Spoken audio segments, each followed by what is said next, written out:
ಯಾಕೆ ಅವ್ರಿಗೆ ಕೋಪನೇ ಬರಲ್ವಾ ಅಥವಾ ಅವ್ರು ಇರೋದೇ ಹಂಗೆನಾ ಕೇಳೋಣ. ಮೇಡಮ್, ನೀವು ಮನೆಯಲ್ಲಿ ಈಗ ಏನೇ ತಪ್ಪಾದ್ರೂ ನಿಮ್ಮ ತಂಗಿಯವರೇ ತಪ್ಪು ಮಾಡಿದ್ರೂ ಅವ್ರಿಗೆ ಸಮಾಧಾನ ಮಾಡ್ತೀರಾ? ಹತ್ತಿರ ಸಮಾಧಾನ ಮಾಡಿಬಿಟ್ಟು ಊಟ ಮಾಡಿಸ್ತೀರಾ? ಯಾಕೆ ಅಂದರೆ ನಿಮಗೆ ಕೋಪ ಬರಲ್ವಾ ಅಥವಾ ನೀವು ಯಾವಾಗಲೂ ಸೈಲೆಂಟ್ ಆಗಿರ್ತೀರಲ್ಲ, ಯಾಕೆ? ಗೌರಿ ಹಾಗೆ, ಅವಳು ಬೆಳೆದಿರೋದೇ ಹಾಗೆ, ಯಾವಾಗಲೂ ಕಾಮ್ ಆಗಿ ಪೀಸಾಗಿರ್ತಾಳೆ, ಯಾವಾಗಲೂ ಒಂಥರ ಶಾಂತ ಸ್ವಭಾವದವಳು ಗೌರಿ.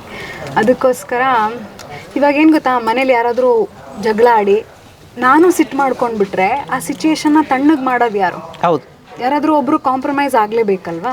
ಸಿಟ್ಟು ಬರುತ್ತೆ, ಗೌರಿನೂ ಮನುಷ್ಯಲೇ ಅಲ್ವಾ, ಸಿಟ್ಟು ಬಂದೇ ಬರುತ್ತೆ. ಆದರೆ ಅದನ್ನು ಕಂಟ್ರೋಲ್ ಮಾಡಿಕೊಂಡು ಯಾವ ಥರ ಅದನ್ನು ತೊಗೊಂಡು ಹೋದರೆ ಆ ಪ್ರಾಬ್ಲಮ್ ಸಾಲ್ವ್ ಆಗುತ್ತೆ ಅಂತ ಯೋಚನೆ ಮಾಡಿ ಅದನ್ನು ಸಾಲ್ವ್ ಮಾಡ್ತಾಳೆ. ಆದರೆ ನಿಮ್ಮ ತಂಗಿಯವರು ಯಾಕೆ ಆ ಥರ ಇಲ್ಲ ಮೇಡಮ್? ಅವಳು ಹಾಗೆ, ಅವಳು ಯಾವಾಗಲೂ ಹಾಗೆ ಇರಬೇಕು. ಅವಳು ಚಿಕ್ಕವಳಲ್ವಾ, ಮನೇಲಿ ಚಿಕ್ಕವಳು, ಅವಳು ಮುದ್ದಾಗಿ ಬೆಳೆಸಿರ್ತಾರೆ. ಯಾಕೆ ಅಂದರೆ ಅವರು ಗೌರಿ, ನಾನು ಗಂಗೆ, ನಾನು ಹಾಗೆ ಇದ್ರೆ ನಾನು ಗೌರಿ ಆಗಿಬಿಡ್ತೀನಿ. $1 million answer. ಅವ್ರು ಯಾವಾಗಲೂ ಹಂಗೆ. ನಾವು ಏನಾದರೂ ಸೆಟ್ಟಲ್ಲೂ ಅಷ್ಟೇ, ನಾವು ಏನಾದರೂ ಹೇಳ್ತೀವಿ ಅಂದರೆ ಅದಕ್ಕೆ ರಿವರ್ಸ್ ಏನಾದರೂ ಒಂದು ಹೇಳಿರ್ತಾರೆ. ಮೇಡಮ್, ನೀವು ಹುಟ್ಟುತ್ತಾನೆ ಫೈಟ್ ಮಾಡ್ಕೊಂಡು ಬಂದಿದ್ದ ಅಥವಾ ಹೆಂಗೆ? ಹುಟ್ಟುತ್ತಾನೆ ಆಚೆ ಬರ್ಬೇಕಾದ್ರೆ ಒಂದು ಹಿಂಗೆ ಪಂಚ್ ಮಾಡಿದ್ನಂತೆ ನರ್ಸ್. ನರ್ಸ್ಗೆ ಫೈಟ್ ಮಾಡಿಬಿಟ್ಟಿದ್ದಾರೆ. ನಾನು ನಮ್ಮಮ್ಮನ ಹೊಟ್ಟೆಲಿದ್ದಾಗ, ನಾನೇನು ಅವಾಗ ಚಿಕ್ಕ ಹುಡುಗಿಯಾಗಿರ್ತೀನಲ್ವಾ, ಅವಾಗ ಹಿಂಗೆ ನೋಡಿದಾಗ ಒದ್ಬಿಟ್ಟಿದ್ಲು. ನನಗೆ ಇಲ್ಲೂ ಮಾರ್ಕ್ ಇದೆ, ಏನು ಅವಳು ಒದ್ದಿರೋದು ನನಗೆ ಹೊಟ್ಟೆ ಒಳಗಿದ್ದಾಗೇ ತಾಗಿತ್ತು. ಅಯ್ಯಪ್ಪ, ನೋಡಿದ್ರ ಹೆಂಗೆ ನೋವಾಗಿರ್ಬೇಕು. ಅದೇ $1 million ಹೊಟ್ಟೆಲಿ ಇದ್ದಾಗಲೇ ಒದ್ದಿದ್ದಾರೆ, ಇನ್ನು ಹೊರಗಡೆ ಬಂದರೂ ಬಿಡ್ತಾರಾ? ಹೊಡಿತಾನೇ ಇರ್ತಾರೆ. ಮೇಡಮ್, ಮತ್ತು ಈ ಕ್ಯಾರೆಕ್ಟರ್ ಬಗ್ಗೆ ನಿಮಗೆ ಏನು ಅನ್ನಿಸ್ತಾ ಇದೆ? ಅಂದರೆ ಯಾವಾಗಲೂ ಈಗ ಹುಡುಗನ ಥರ ಅಂದರೆ ಫೈಟ್ ಮಾಡೋದು, ಬೈಯೋದು ಎಲ್ಲ ಮಾಡ್ತಿರಲ್ಲ, ಈಗ ಮುಂಚೆ ಈ ಥರ ಕ್ಯಾರೆಕ್ಟರ್ ಇತ್ತಾ ಅಥವಾ ಫಸ್ಟ್ ಟೈಮ್ ನೀವು ಮಾಡ್ತಾ ಇರೋದಾ? ಇದರ ಎಕ್ಸ್ಪೀರಿಯನ್ಸ್ ಹೆಂಗಿದೆ ನಿಮ್ಗೆ? ಇಲ್ಲ, ಫಸ್ಟ್ ಟೈಮ್ ಮಾಡ್ತಾ ಇರೋದು. ಯಾವಾಗಲೂ ನನಗೆ ಸಿಕ್ಕಿದ ಕ್ಯಾರೆಕ್ಟರ್ಸ್ ಎಲ್ಲ ಬಿಫೋರ್ ನನ್ನ ಕ್ಯಾರೆಕ್ಟರ್ಗೆ ಅಪೋಸಿಟ್ ಥರ, ಲೈಕ್ ಇವ್ರ ಕ್ಯಾರೆಕ್ಟರ್ ಥರ ತುಂಬ ಇನ್ನೋಸೆಂಟು, ಆಲ್ವೇಸ್ ಕ್ರೈಯಿಂಗ್, ತುಂಬ ಒಳ್ಳೆವಳು. ನಾನು ಒಳ್ಳೆವಳಲ್ಲ ಅಲ್ಲ ಅಂತಾರೆ ಮುಂದೆ ನೋಡಿ. ಸೊ ನನಗೆ ಆಪೋಸಿಟ್ ಅನ್ನೋ ಥರ ಕ್ಯಾರೆಕ್ಟರ್ಸೇ ಸಿಗ್ತಾಯಿತ್ತು. ಅದು ಕಷ್ಟ ಆ್ಯಕ್ಚುಲಿ, ಬಟ್ ಆ ಥರ ಸಿಕ್ಕಿದ್ರೆ ಚೆನ್ನಾಗಿರುತ್ತೆ. ಬಿಕಾಸ್ ನಮ್ಮದೇ ಕ್ಯಾರೆಕ್ಟರ್ ಥರ ಮಾಡೋದಕ್ಕಿಂತ ಆ ಥರ ಮಾಡೋದು ಚೆನ್ನಾಗಿರುತ್ತೆ. ಫಸ್ಟ್ ಟೈಮ್ ನನ್ನ ಕ್ಯಾರೆಕ್ಟರ್ ಹೆಂಗಿದೆ ಹಾಗೆ ಸಿಮಿಲರ್ ಆಗಿ ಸಿಕ್ಕಿದೆ. So I am so happy. I don't have to put so much effort ಅನ್ನೋ ಥರ. ಈಗ ಆರಾಮಾಗಿ, ಯಾಕಂದ್ರೆ ಅವ್ರ ಕ್ಯಾರೆಕ್ಟರ್ ಇರೋದೇ ಹಂಗೆ, ಈಗ ಆರಾಮಾಗಿ ಮಾಡ್ತಾಯಿದ್ದಾರೆ, ನೋ ಟೆನ್ಷನ್. ಮೇಡಮ್, ಈಗ ಡೈರೆಕ್ಟರ್ ಬಗ್ಗೆ ನಿಮಗೆ ಏನು ಅನಿಸುತ್ತೆ? ಇಷ್ಟು ದಿನ ನೀವು ಆ್ಯಕ್ಟ್ ಮಾಡಿದ್ದೀರಾ, ಡೈರೆಕ್ಟರ್ ಬಗ್ಗೆ ಒಂದು 4 ಮಾತುಗಳು. ನಾನೇನು ತುಂಬ ಪ್ರಾಜೆಕ್ಟ್ಸ್ಗಳಲ್ಲಿ ಆ್ಯಕ್ಟ್ ಮಾಡಿಲ್ಲ. ಇದು ನನ್ನ ಸೆಕೆಂಡ್ ಪ್ರಾಜೆಕ್ಟು. 1-3 ಸಿನಿಮಾದಲ್ಲಿ ಮಾಡಿದ್ದೀನಿ. ಅದಕ್ಕೆಲ್ಲ ಕಂಪೇರ್ ಮಾಡಿದಾಗ ಯಾವುದನ್ನು ಫಸ್ಟ್ ಆಫ್ ಆಲ್ ಕಂಪೇರ್ ಮಾಡಬಾರ್ದು. ಬಟ್ ನನಗೆ ಇಲ್ಲಿ ಏನು ಅನಿಸ್ತು ಅಂದರೆ, ತುಂಬ ಕಾಮಾಗಿ ಕೆಲಸ ಮಾಡ್ತಾರೆ ಎಲ್ಲರೂ. ಅದೊಂದು ಒಳ್ಳೆ ಖುಷಿ ಆಗುತ್ತೆ ಈ ಥರ ಇದ್ದರೆ, ಹೆಲ್ದಿ ಎನ್ವಿರಾನ್ಮೆಂಟ್. ಹೌದು ಮೇಡಮ್, ಈ ಕತೆ ಬಗ್ಗೆ ನೀವು ಫಸ್ಟಿಗೆ ಕತೆ ಕೇಳಿ ನಿಮಗೆ ಏನು ಅನ್ನಿಸ್ತು? ಅಂದರೆ ಫಸ್ಟ್ ನಿಮ್ಮ ಒಂದು ಕ್ಯಾರೆಕ್ಟರ್ ಈ ಥರ ಕತೆ ಇದೆ ಅಂತ ಹೇಳಿದಾಗ, ನಿಮ್ಮ ಕ್ಯಾರೆಕ್ಟರ್ ಬಗ್ಗೆ ಹೇಳಿದಾಗ ನಿಮಗೆ ಅಂದರೆ ಅವಾಗ ಏನು ಅನ್ನಿಸ್ತು ಅಂತ ಒಂದು ಕತೆ ಬಗ್ಗೆ ಒಂದು 2 ಲೈನ್ ಹಂಗೆ ಹೇಳಿ. ಕತೆ ಬಗ್ಗೆ ಯಾವುದು ಹೇಳೋಕ್ಕಾಗಲ್ಲ, ಕತೆ ಬಗ್ಗೆ ಏನೂ ಹೇಳೋಕ್ಕಾಗಲ್ಲ. ಇವ್ರು ಹೇಳಿದ್ರಲ್ಲ, ಅದೇ ನನಗೂ ಅವ್ರು ಫಸ್ಟು ಕೇಳಿದಾಗ ಅಕ್ಕನ ಕ್ಯಾರೆಕ್ಟರು ತುಂಬ ಸೈಲೆಂಟ್ ಪಾತ್ರ, ನಿಮ್ಮ ಫೇಸಿಗೆ ಸೂಟ್ ಆಗುತ್ತೆ ಅಂತ ಹೇಳಿ ನನ್ನನ್ನು ಕರೆದ್ರು. ಚಾನಲಿಂದ ಕಾಲ್ ಬಂದಿತ್ತು.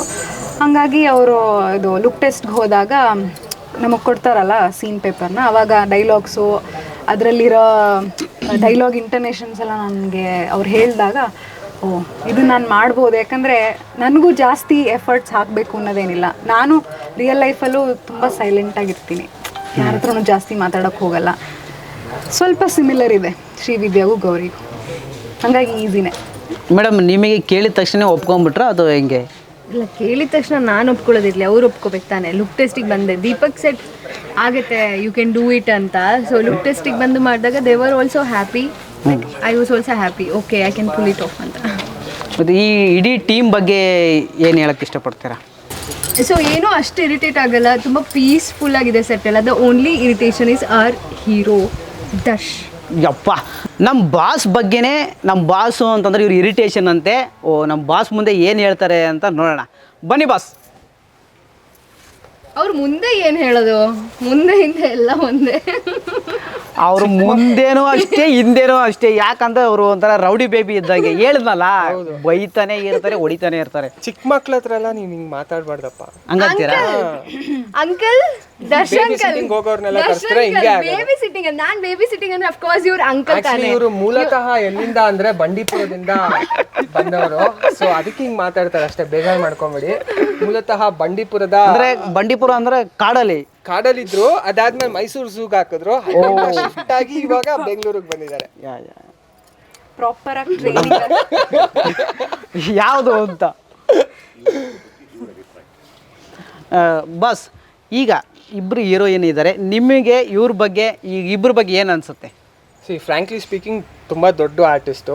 ನಾವು ಕೆಲಸ ಮಾಡ್ತಿರೋದು ನನಗೆ ತುಂಬ ಖುಷಿ ಕೊಟ್ಟಿದೆ. ಬಿಕಾಸ್ ಯಾಕಂದರೆ ಅವ್ರ ಎಕ್ಸ್ಪೀರಿಯನ್ಸ್ ಆಗಿರ್ಬೋದು, ಹಾಗೆ ಅವರ ಕನ್ನಡ ವೊಕ್ಯಾಬ್ಯುಲರಿ ಆಗಿರ್ಬೋದು ತುಂಬ ಚೆನ್ನಾಗಿದೆ. ಅಂದರೆ ಇಬ್ಬರೂ ಅಷ್ಟೇ, ಅವ್ರದ್ದು ಒಂದೊಂದು ಆ್ಯಕ್ಟಿಂಗ್ ಸ್ಕಿಲ್ಸು ನೋಡಿದ್ರೆ ಒಬ್ಬೊಬ್ರದ್ದು ಒಂದೊಂದು, ಅಂದರೆ ಯಾರಿಗೂ ರಿಸೆಂಬ್ಲೆನ್ಸ್ ಆಗಿಲ್ಲ. ಇವಾಗ ಸೀರಿಯಲ್ ಅಂದರೆ ಏನಾಗುತ್ತೆ, ಸೇಮ್ ಅದೇ ಶಾಕು ಅದೇ ಥರ ಇರುತ್ತೆ. ಬಟ್ ಇಲ್ಲಿ ಇವ್ರದ್ದು ಒಂಥರ ಆ್ಯಟಿಟ್ಯೂಡ್ ಇದೆ, ಇವ್ರದ್ದು ಒಂಥರ ಆ್ಯಟಿಟ್ಯೂಡ್ ಇದೆ. ಇವ್ರ ಜೊತೆ ನಾವು ಕೆಲಸ ಮಾಡೋದು ನನಗೆ ತುಂಬ ಖುಷಿ ಕೊಟ್ಟಿದೆ. So one of the best ಆರ್ಟಿಸ್ಟ್ಗಳಿಬ್ರು. ಸೊ ನಾನು ತುಂಬ ಪುಣ್ಯ ಮಾಡಿದ್ದೀನಿ ಇವ್ರ ಜೊತೆ ವರ್ಕ್ ಮಾಡೋದು. ಇದಕ್ಕೆ ಇರಿಟೇಷನ್ ಅಲ್ಲ ಏನು ಅಂತಂದ್ರೆ ನಮ್ಮ ಬಾಸ್ ಇರೋದನ್ನ ಹೇಳ್ತಾ ಇದ್ರು ಅವ್ರು ಅನ್ಸಿಕೆ. ಅದು ಓಕೆ, ಸತ್ಯ ಅಲ್ವಾ? ನಾನು ಹೇಳಿದ್ನ ಇಷ್ಟು ಸ್ಟೇಕ್ಸ್ ತಗೊಂತಾರೆ, ಏನ್ ಆರ್ಟಿಸ್ಟ್ ಅಪ್ಪ, ಬರೀ 24 ಗಂಟೆ ನಗ್ತಾ ಇರ್ತಾರೆ, ಬರೀ 24 ಗಂಟೆ ನಗ್ತಾ ಇರ್ತಾರೆ. ಏನಿದು ಇಂಥ ಆರ್ಟಿಸ್ಟ್ ಜೊತೆ ನಾನ್ ಕೆಲಸ ಮಾಡ್ತಾ ಇದ್ದೀನಿ ಅಂದ್ರೆ ನನಗೆ ತುಂಬಾ ಬೇಜಾರಾಗ್ತಿದೆ ಅಂತ ಯಾವ ತರ ಹೇಳಿದೀನಿ? ಹೇಳಿಲ್ಲ. ಸೊ ಹಂಗ ಹೇಳಿದ್ರೆ ಇರಿಟೇಷನ್ ಇಲ್ಲ, ಅವ್ರ ಆಕ್ಟಿಂಗ್ ವೈಸ್ ಹೇಳಿದೆಲ್ಲ ಓಕೆ. ಲಾಸ್ಟಿಗೆ ನಾನ್ ಮಾಡಿರೋ ಪುಣ್ಯ ಇವ್ರ ಜೊತೆ ಆಕ್ಟ್ ಮಾಡಿದ್ರೆ ಇದೆಲ್ಲ ಬಿಗ್ಗೆಸ್ಟ್ ಇರಿಟೇಷನ್. ಜಸ್ಟ್ ತಮಾಷೆಗಾಗಿ ಹೇಳ್ತಾರೆ ಅಷ್ಟೇ. ಸೀರಿಯಸ್ ಆಗಿ ಹೇಳ್ಬೇಕಂದ್ರೆ ಇವ್ರ ಜೊತೆ ಆಕ್ಟ್ ಮಾಡ್ತೀರ ನಂಗೆ ಇರಿಟೇಷನ್.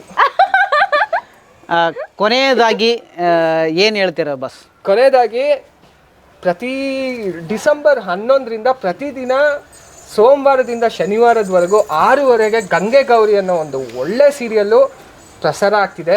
ನೋಡಿ, ಹಾಗೆ ಎಂಜಾಯ್ ಮಾಡಿ. One of the best serial ನೋಡಿ.